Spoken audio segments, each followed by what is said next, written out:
If God loves everyone and wants a relationship with them all, why doesn't he make himself and his love known to all?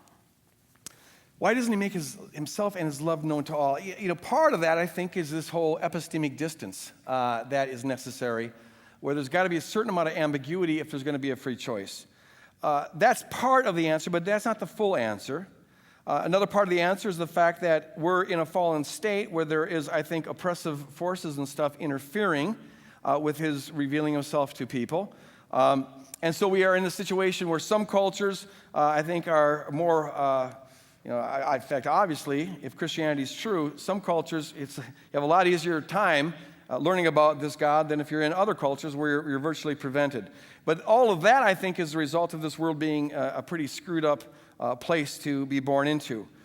I think God, in his own way, is revealing himself as much as he can to everybody, given the limitations of this fallen world, given the limitations of the cultures, given the limitations of the fallen human mind and things of that sort. He is, as Paul says in Acts 17,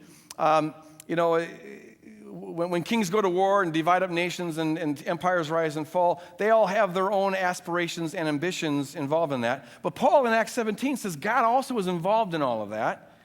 But his purpose is to set up things so that, Paul says, so that people will perhaps grope for him and possibly find him.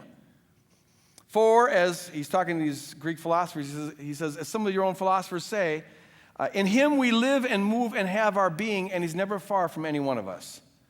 And so God is involved in all the different cultures at all the different times and all the different people, working to create a hunger in their heart for them to search for him and find him insofar as it's possible, given the structures of the culture and the limitations that I mentioned before. And I think it's important to know that God knows the heart and knows where people start and knows what they did with what they had to start with, and he judges them on that basis. And so to whom much is given, much is required. To whom little is given, little is required. And so that's why only God can judge the human heart. But I think he is, in fact, involved everywhere and trying to get people to search for him and find him insofar as it's possible, given the limitations of this fallen, screwed up world.